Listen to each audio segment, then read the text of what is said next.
Good afternoon, welcome back to another stream. So in today's video, I'm going to be answering a question I was asked by someone who is looking to write their first book.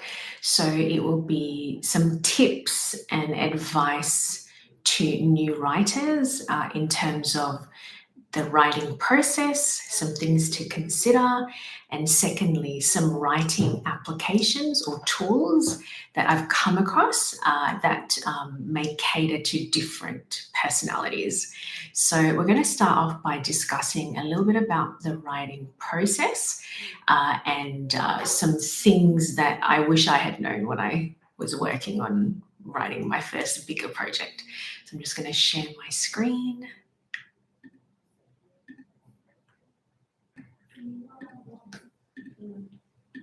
Okay, so first thing when it comes to the writing process is, I guess I want to assume that you're at a point where you already have an idea, because I guess I actually have done a workshop before around my entire writing process, and that includes just that inspiration part as well, from reading and even, watching shows. So all of those things can fuel you in terms of ideas for your own writing. Maybe it might be, reading a book and feeling like, oh, I enjoyed it, but I wish they had done this. So you come up with sort of a way to tweak a concept, or it could be watching a show and being like, well, I really like how they did that. How can I transfer that into my writing? So I guess when it comes to writing process, I'm assuming that you already have a bit of an idea. You've already done that inspiration part. You've already done lots of reading that's brought you to the point of you actually now want to write that book, and you may not know how to begin. So the first thing that I didn't know about, and it was actually a friend that asked me a question, and I was like, oh, I don't even know what that means. That opened up this world of that there are different types of writers when it comes to personalities. And the key is honoring your nature and your personality rather than trying to write like someone else. So what am I talking about? So I guess if you're in the writing space, you might be a bit more familiar with these terms, but if you're newer like I was, you may have never heard these terms. But essentially there's two main types of writers, and then there's a writer that's an in-between. So the first kind of writer is called a pantser. So pantser comes from the phrase flying by the seat of your pants. I'm just going to write that down, flying by the seat of your pants. So what does that phrase mean? It means that this type of writer, they simply like to just write. They like just the freedom of starting to write a story and discovering where it might lead and not knowing where the end will be. And they love that freedom and zero restrictions, and I get these kinds of writers tend to be a bit more free-spirited. So just write that down. So basically they just write. Pretty easy. So they don't like to plan. What they might do, however, is they might do a lot of thinking about their character. So I'll write that down. So strong focus on character development.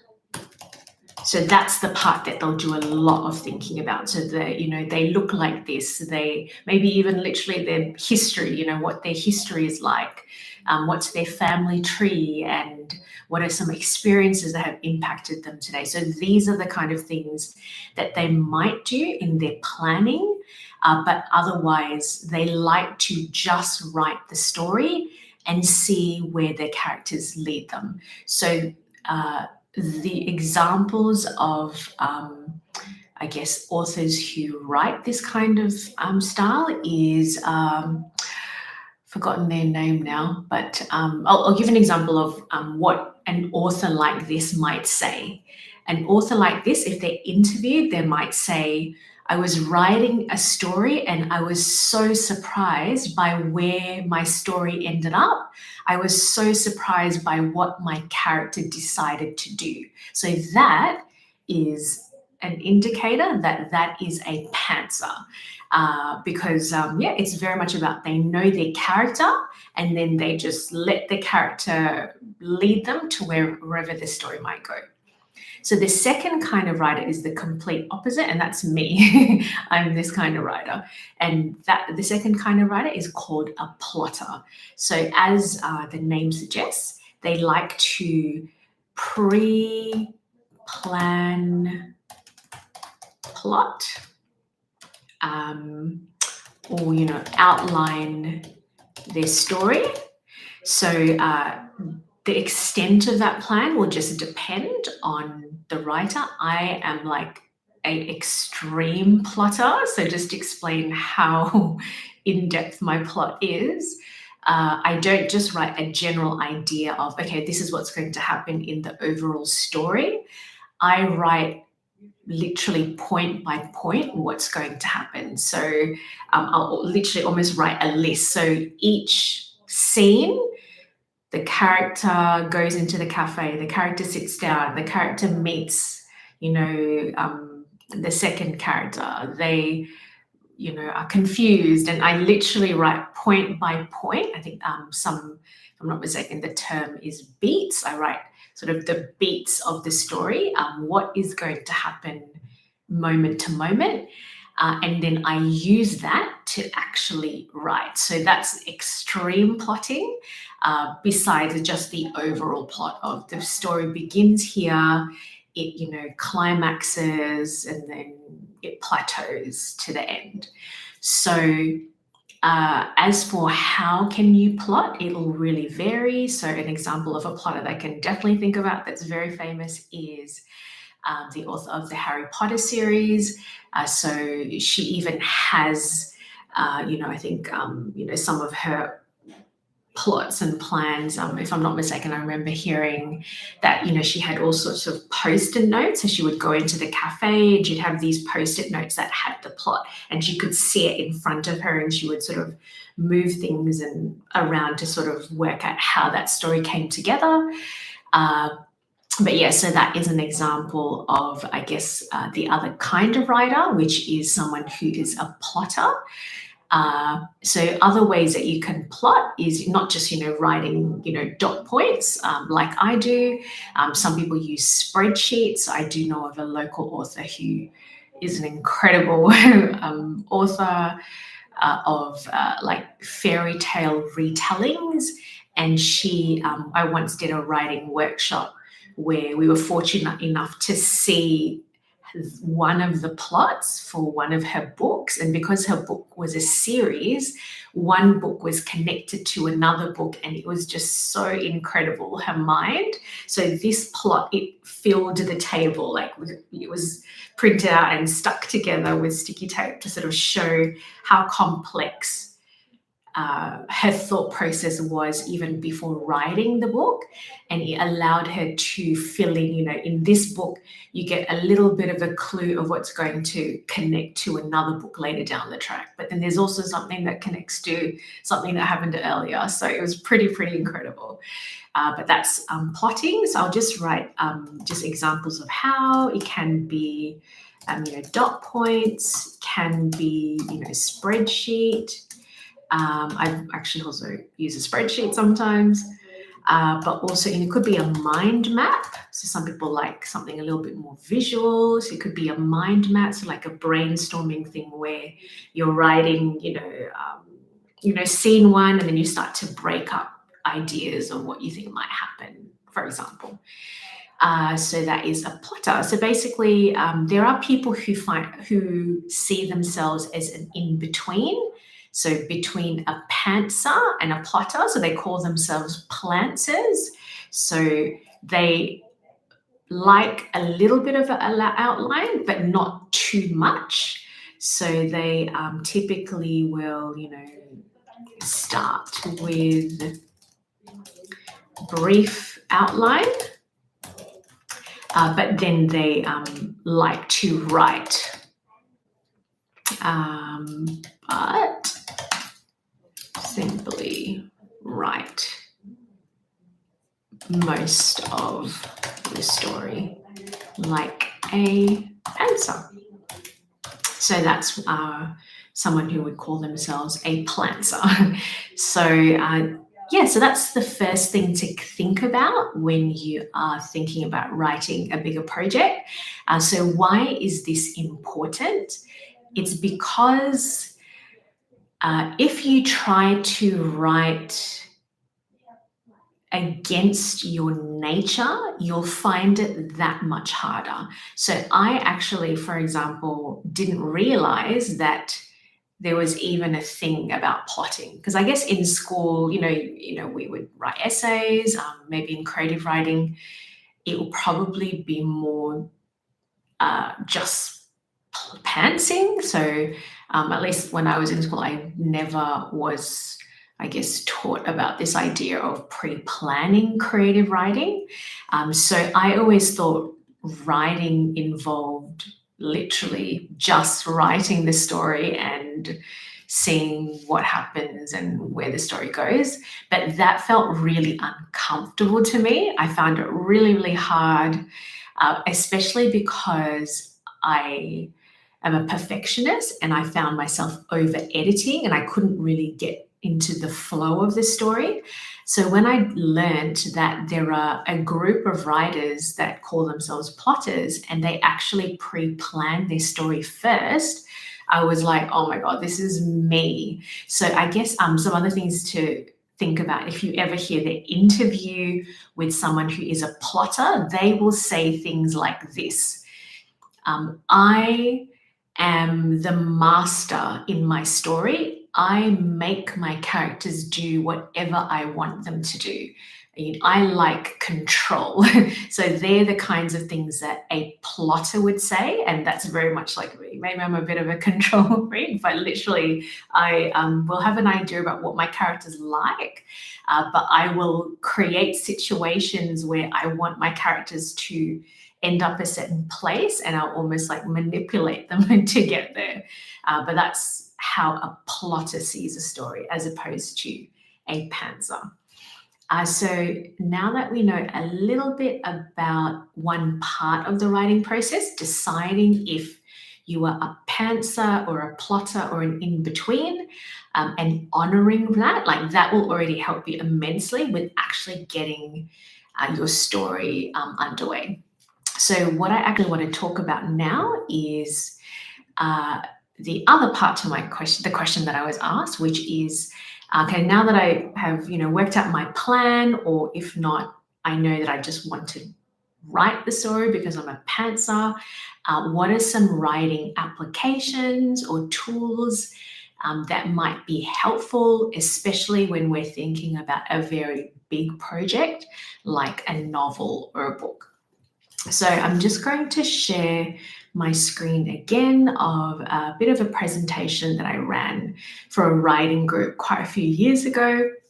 Though there's obviously been new things that have come along. So there's going to be more than what I'm going to share, but this will at least get you started when it comes to a writing tool to help you tackle a project like a book.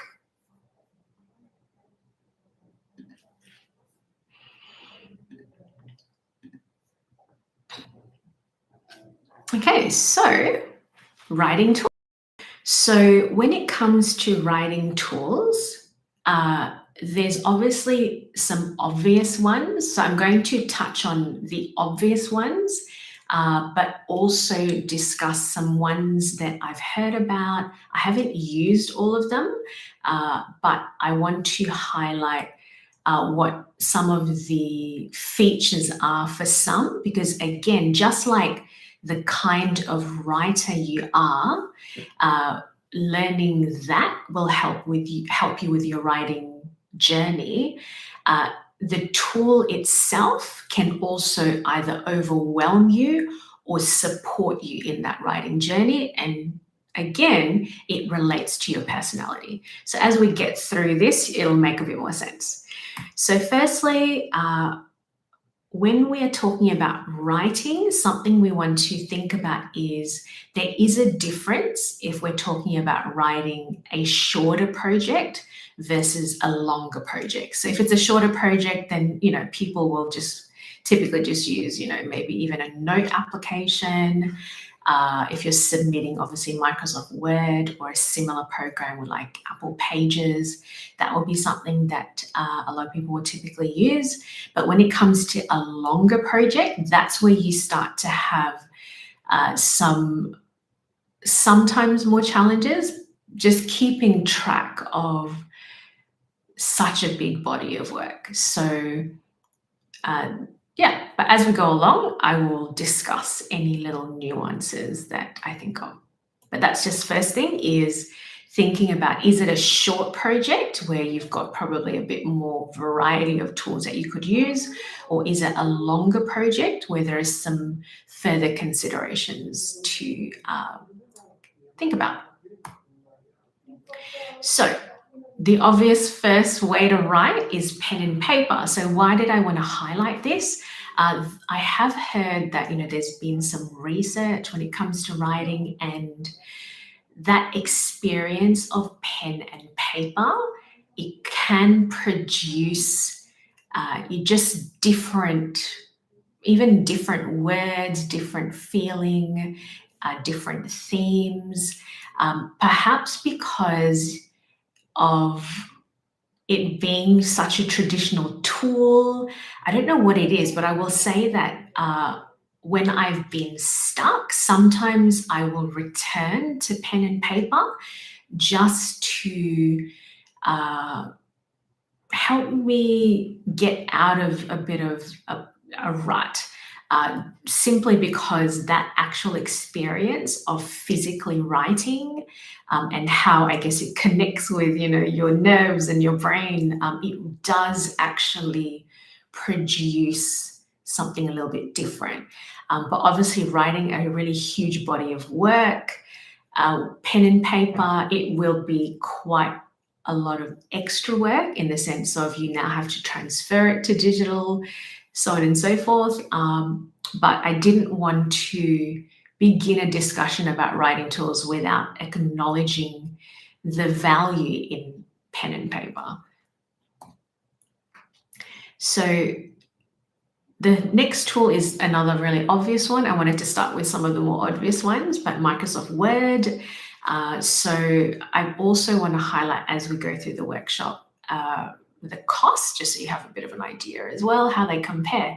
So Microsoft Word is obviously a tool that, actually a lot of writers do use to even write a novel. The only thing is when it's a body of work that's like, over 70,000 words, it can be a bit trickier with, managing, for example, chapters, especially if you decide you want to move things around. It's just more clunky to be copy pasting and shifting things. So I wouldn't say it's the best tool to do a really big body of work. But it's certainly a tool that's been around forever and is still used today when it comes to writing a complete novel or a manuscript.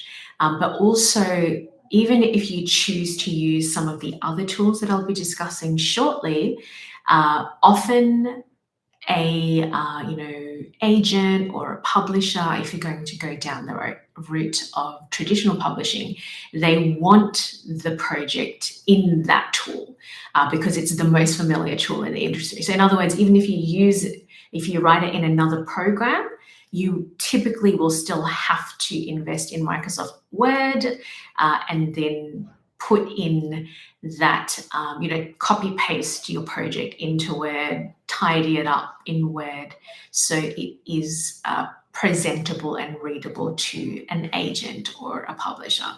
So yeah, Microsoft Word. So another one that I've actually heard of that surprised me that some people do use for writing a novel that maybe is a little bit friendlier in the sense of shifting things around and being a bit more creative is Evernote. So Evernote is a note-taking app that you can get for the iPhone, the iPad, Mac, and certainly I imagine for Android as well. So you have a free version, but obviously it's limited in terms of like there's a limit of how many notes you can have. I believe they may change it over time, but as of recording this video, you can only create one notebook, I think up to 50 notes. In terms of the total space that you are allowed a month. So those are the limitations when it comes to free. But then for $18 a month, you can have more like increased sort of access to features essentially. So this is actually an article that I found that's quite helpful if you are wanting to consider looking at that as a tool for writing a novel. So it's on Evernote's blog, but it's essentially how to write an entire novel in Evernote. So just a couple of things that are from the article, and I will link to the different websites I discuss in the description, by the way.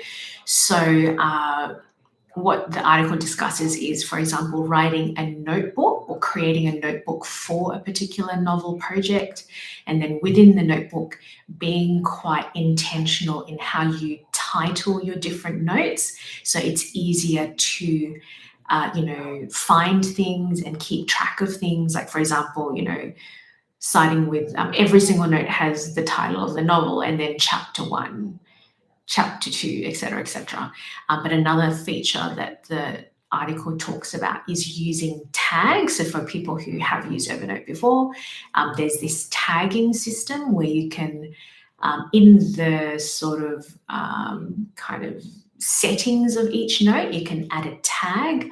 So that allows you to search for tags really quickly. So for example, you could have a note that's just research related and tag research. And then you could even add things. I guess what's useful about Evernote that you may not have with Microsoft Word is not only can you add pictures to a note, you can even add a video, you can actually even add an audio recording. So it's literally like a super note.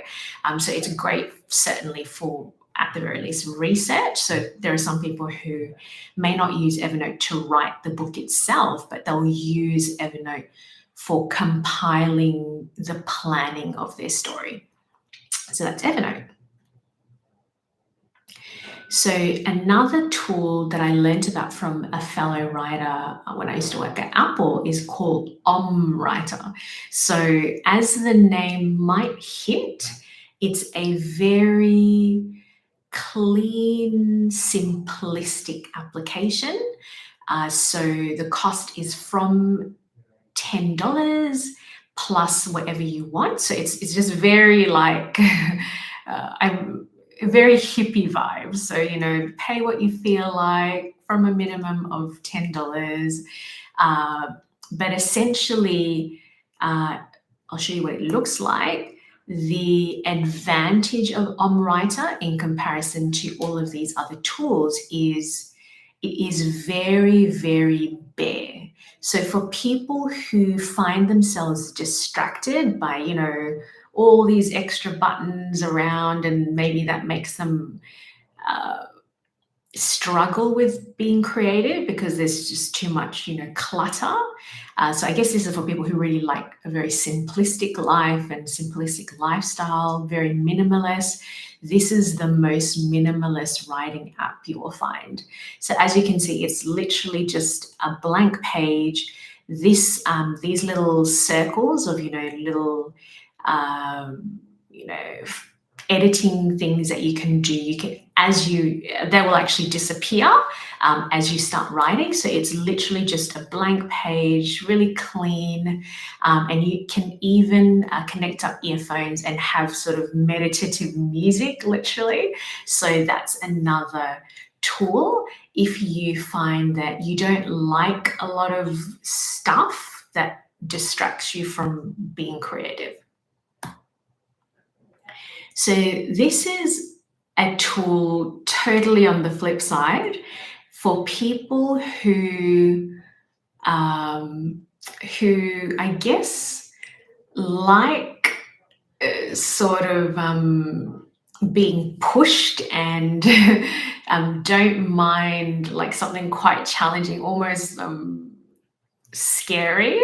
So essentially, there was a tool once upon a time called Write or Die. Unfortunately, it itself has died, but this is a alternative that I've discovered that's very similar to this tool. So what is the difference with Write or Die compared to the other programs? This is the tool for people who can't help over editing. So it's for people who want to be pushed to just write and don't do any editing and so forth. So basically, like, how does it do that? How does it motivate you to keep writing and not, edit or stop and think a bit too long and daydream? It will delete your words if you aren't constantly writing. So it's pretty funny and crazy, because I did it a little when I ran this workshop. We actually used the program, as part of a little activity. So if you're typing and then you stop a bit too long, it will start to delete your words. So this is what the new program looks like. It's not as scary as the old one. The old one was black and, the screen would turn red if you've been thinking too long and so forth. So this looks less scary, but it does still turn red if you stop writing to kind of send you a warning that it's going to start deleting your words soon. So one is that deleting word feature is this little kind of skull mode. So you would turn it on and it won't delete it immediately, but it'll be, I think less than 30 seconds. You'll see it. So you should try it just for the fun of it.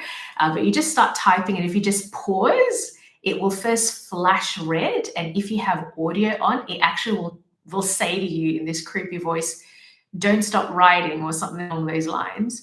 And then again, if you still don't write, it will start to delete characters. So not whole words, but it'll start to delete the last few characters at a time. So you literally have to keep writing. So this is great for people who find themselves overthinking and that gets in the way of just the flow of the story. But yeah, it's just something else to think about. And it could even be just something to just get you over that perfectionist mindset, because, obviously it's not going to be the final version. So the next program is a pretty popular one for writing a novel, and this is one I personally use and just absolutely love. It's called Scrivener. So I don't know if this is still their motto, but at one point this was a little kind of graphic that they made that suggested what one of the benefits was for using Scrivener, which is that you can either see the forest or you can see the trees. So what does that actually mean? So if I show you what it looks like, it is a much more comprehensive program compared to all the others, and it's very much made for novel writing. But you are able to break up your project into chapters, and then within a chapter into different scenes. It's really easy to move things around. You can have this bird's eye view of your project, which is a feature or a part of the kind of settings, which is called the corkboard. So this is like seeing the forest. This is like going out and looking at everything as a whole from above. So in that mode, you can have almost like, I guess, that, post-it note of the broader aspects of your story, and you're able to move things around in that very bird's eye view. But then you can zoom into the tree and you can zoom into one particular scene. So how would you do this? So I was fortunate enough to do a workshop with Natasha Lester at a local library many, many years ago, because she uses Scrivener for her novels. And she did such an amazing job explaining how she used it, and that's how I pretty much adopt her way of using it. So the way she uses it, and it's not the only way, so you can look up, other ways that writers use Scrivener for doing their novels, but folders is how she creates chapters. In other words, a folder will have these little, so the folders are the little blue, very familiar icons, and then you've got these text sort of, I guess let's call them notes. So these individual text notes, that's what she would put her scenes into. So in other words, you've got, chapter 1 as the folder, and then within chapter 1, you've got scene 1, and then she'll put a note about what's the key thing that happens in the scene. Character meets protagonist, for example. And then within the actual note, you can actually put like an outline, like, the dot points of what's going to happen, but then you've got the actual section of writing itself. But what's really cool is there's another mode. I think it's called the scrivening mode. I've forgotten what it's called now, where all of this gets hidden away and you see the writing like Microsoft Word, just page after page after page. So you're able to read the story from, one chapter to another and just see if it flows. And if it doesn't, you can zoom out a little bit to the scene. You can zoom out a bit more to the chapter. And it's just such an amazing tool. And I would say for sure the best one. However, I do know that it can be overwhelming for people who don't like a lot of clutter and stuff and that sort of thing. So it depends on your personality. But if you like to be very organized, and then you probably will really love this tool. So that is Scrivener, but also the cost of Scrivener currently is 95 Australian dollars, which is not too bad. It's better than Microsoft Word. So yeah. So then let's talk about the next stage of writing. So after we've actually done our draft, the next stage of writing is, of course, editing. And there are some tools to help you with editing as well. So firstly, this is one that I learned about, again, many years ago. That's really, really cool. And they've now, made it a little bit more advanced with some, I think, AI features. But essentially, this tool is called Hemingway, like the writer. It costs $8.33 a month, or there is a free version. But essentially, not only does it highlight maybe some spelling grammar that you haven't, just typos and things that you've made mistakes in, but it actually also highlights other things that relate to copywriting. So copywriting is a stage of editing which looks at your choice of words and your are you too wordy, or is there not enough description? But also just more advanced, I guess, writing concepts. So for example, passive voice. So are you using too many, passive voice sort of words? And then even like, is it a bit complex? Is your sentence like way too much and it's hard for people to be able to read and understand it? So it will actually highlight that as well. So this is an example of what it looks like when you have a piece of writing, and it also essentially what it does. So as you start writing, the app highlights things that are too lengthy or complex and common errors in yellow, and then it'll make suggestions of shortening a sentence or completely splitting it into two. It highlights in red sentences that are too dense and complicated. And then you can utilize simpler words instead with the purple one. So these are some simpler alternatives. Also, adverbs, passive voice, weakening phrases, it marks it in blue. So then it allows you to just really improve your writing before the stage of engaging with an editor.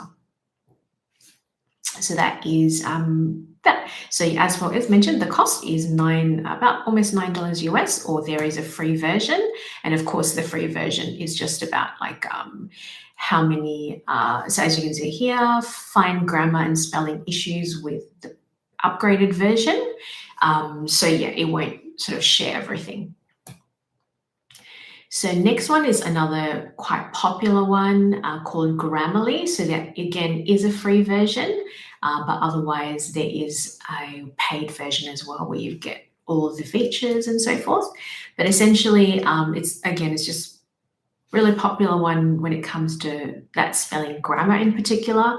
I was using this definitely a lot, like I'll first finish doing my writing and then I'll copy and paste it into Grammarly, do a quick check. It'll check spelling, grammar, punctuation, and then, like for example, commas in the right places and so on and so forth. But of course, you have to also consider the, is it Australian English, American English? So those sorts of things, like there can be added in settings, but it's just a great tool for just that real quick sort of proofreading part of your work. So a newer one that maybe you have used or haven't used, but definitely a great tool to explore is ChatGPT. So there is a free version, but otherwise the paid version doesn't limit you in terms of words, for example. So if you use the free version, there'll be a point where you'll be like, there's just too many words, you can't function with, working with it. But also the paid version, it's not just for writing, but there's image sort of creating tools, etc. So on this note, in another stream, I do it's actually in my workshop that I run around self-publishing. So ChatGPT, when it comes to AI and like, are you allowed to use AI with writing today, and at what point do you have to tell the platforms that are selling your work that this is AI generated? So essentially the general rule is nowadays AI content is actually allowed on platforms like Amazon and so forth, but it depends on how you've used the AI tool. So if you literally tell the tool, write me a novel in the fantasy genre, crossed with cowboys, that blah, blah, blah, if that is AI generated, and you're actually still allowed to sell it, but you have to tick a little sort of box that says this is AI generated content. So obviously when a person comes to the book, it will highlight this is not written by a human, or it was mostly written by a machine. Do you really want to buy it? I would say majority of people would want to buy the work from an actual human. So that's why it's allowed. Maybe someone's curious and they just want to see what a machine can do. But as for using AI to assist you and improve your work, that is allowed, and it's not considered AI generated. So there's a term that they call AI assisted. So the example of AI assisted would be you are the one creating the work, you've done the planning, you now have drafted it, but you chuck it into AI and you ask AI, check my spelling and grammar. So that's considered AI assisted. So you don't have to tell Amazon I used AI, because it's not much different to getting someone to look over it. It's just a machine. So that's just something to be aware about when it comes to the use of AI. So this is essentially what it looks like. So as you can see, AI, or ChatGPT, it can do a lot more than just correcting spelling grammar. It can do tons of stuff of, research even for you. So it could be useful to even with research, such as, you want to understand, like you're writing about a character who is a professional diver and you've never dived in your life. So you could use AI or ChatGPT to do some research and say, tell me about this. Does this make sense, etc., etc. So it can be a great tool to speed up that process because it will just draw on the internet and all the information that's currently there to give you a summary. But how might you use AI for editing? So the key with ChatGPT is the clearer your instruction, the better it is at giving you the result that it wants that you want. So in the case of editing, you would say something like, check the following piece of work or check the following piece of writing for spelling and grammar, and then using Australian English, for example, and then copy paste the piece, and then it'll actually highlight what is needing fixing. But yeah, so that is ChatGPT. So now there's another way you can edit that I personally find really, really handy, and it is using the mode of listening. So when you are working on a really big body of work and you're rereading a paragraph 5, 6, 7 times, it gets to a point where you think that you're reading it perfectly correct, but you're looking at it so much that you miss the typos. Your eyes are glossing over it. Your eyes are correcting it, actually. So listening to it allows you to pick up on those more obvious errors that you can't see because of having looked at that same piece of work so much. So this is where text-to-speech tools can be quite handy, and why I thought I would highlight it. The other thing I really like about using this as a way of editing is you can also hear how it sounds. And for example, if a sentence is a bit too complex and long, you'll be able to hear that. You'll seem like, oh my God, this sentence is just not ending. I need to break this sentence up, for example. So for people who have an Apple device, there's a free tool you can use called Siri. So how would you use this tool? It's in the settings, but in settings, there is a feature where it's under accessibility, but you can actually turn on speak selection. So you can have Siri read whatever text you've selected, and it can be in any program generally, unless the program itself has something built in. So for example, Microsoft Word, we already talked about Word, but you can use that for editing as well, the basic spelling, grammar, but there is a feature to listen to the text within Microsoft Word. So I just thought I'll highlight something I've already not discussed so far. So Siri is something where, so for example, if it's just a really short piece, I will just I'll highlight the piece of work in the Notes app on any of my Apple devices, and I can just have Siri read it to me. And that allows me to check and listen for any typos, as well as just how it sounds and flows. So this is another tool that I discovered some time ago. So if you don't really like the robotic voice of, Siri and the Microsoft Word readers, etc., this is one where you can have the reading sound much more natural. So this is just like a personal preference thing. So there is a free version, but otherwise the paid version starts from $10 US a month. But essentially, this is what it looks like. It tells you just drag and drop your file. The natural reader will read it out to you. And the voice, it's called Natural Reader because it literally sounds very natural. So there are some where it's actually based on human voices. So it literally sounds like someone reading to you. It sounds like an audiobook. But then there's also now AI sort of options as well. So costs will vary depending on what you choose.